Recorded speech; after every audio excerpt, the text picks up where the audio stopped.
later. Now I did spend some time out here sealing up the cracks in this garage. It used to be you'd stand right here and you could see daylight through every joint. You still can in a few places. There's one right there where you can see daylight through. But with a little bit of attention to detail, I could find and close the rest of the cracks. That would be sort of like the first step toward being able to heat this back here, which is something I might want to do. Well, something I absolutely would want to do, especially if I wanted to get comfortable in here and do some work. So I'll give that some thought as a possible thing to do today. I did remember seeing a big roll of insulation up in the attic. Of course, it wouldn't go far out here, but something to keep in mind that I have some in case I did decide to do some insulating. Just a thought. This front part's been insulated, and that's the other thing. I could drop this door down and then just heat the front part. As small as this Crosley is, it might work pretty well. I'm going to give that some thought. The other thing I was going to give some thought to, let me see if I got a light that's plugged in that I can get to work. I had noticed last year when I got the Crosley out toward the end of the year, I thought I saw some oil spots under it.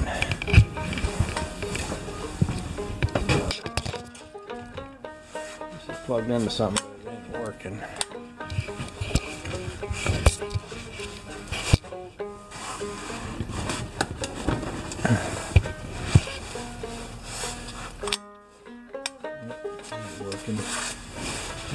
The other end of this ain't plugged into anything.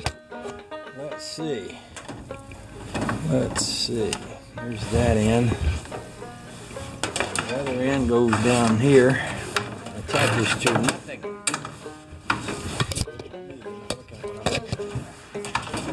Pay attention now. There's going to be a test on this stuff later on. If y'all don't get it the first time, I'm not going over it again. Just say, I'm not that kind of guy.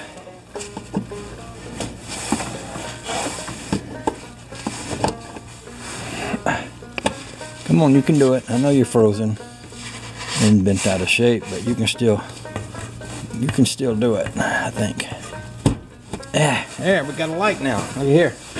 Ain't we have high cotton? So, what I was saying was, the Crosley, I noticed it looked like there might have been a little wet spot underneath it at the end of last year. Oh, lost my light. Did we come unplugged or what? Somewhere, maybe. Oh, come on, don't be like that. Behave. Don't make me send Cutworm 59 out there to straighten you out now. So, I was thinking if I was going to pull that motor out, if there was any oil leakage. But you know what? I don't really see any. Pretty dry under there. The bottom of that motor where I did fix that oil seal in the front, and that's dry. I don't see any oil dripping off the back. It could be that the oil leakage I saw was from a different car, because there's a lot of cars that get in and out of this garage. So anyway, what I'm thinking about doing is pulling that motor out, taking the flywheel off, heating it up, beating the starter gear into the proper location and re-welding it on there. Now, I was doing some thinking about this car, and I was thinking about taking it to Georgia. I had originally not thought I was going to do that, but I've been wanting to take my truck to Georgia, and I was thinking, well, this car would fit right in the back of the pickup truck. If I took the truck to Georgia, I could put this car in the back of it, and really the only thing I would need would be a little garage space to put this in down in Georgia to keep it out of the weather. Which, as small as it is, it wouldn't take a very big garage to be big enough for this little car. That would give me an old car to tinker with down there without me having to spend money to buy one. or sell any of what I got. I could keep the Chrysler and the rat rod up here, take my truck and this thing down there, and I could spend my time down there messing around with my truck or with this Crosley. If I want to go to a car show, I could throw this Crosley on that other trailer I got down there, go to a car show with it. Up here I could take the big Chrysler and go to a car show with it, or take the rat rod. So that would give me a car to tinker with down there and a car to tinker with up here. And it would spare this car and my truck from any further rust issues, which is an issue up here. This car came from Arkansas, and they don't rust a lot out there, I don't think. I think they have a climate that's kind of similar to Georgia. Not a lot of salt in the air like up here. So it would be doing this car and the truck a favor to have them be down there. So that's something that's on my thinking about to-do list.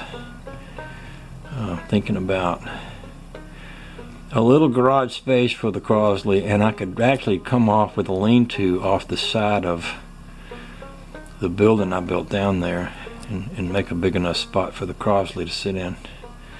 In fact, I could probably make a big enough spot for the Crosley and the truck to sit in.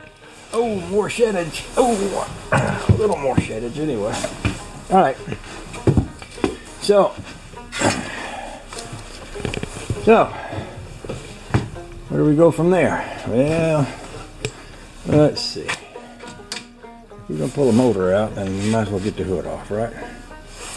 I ought to get a camera stand too. I was going to use Josh's little GoPro camera he gave me, and I picked it up and I started out with it, and I must have laid it down because then I couldn't find it. How silly is that?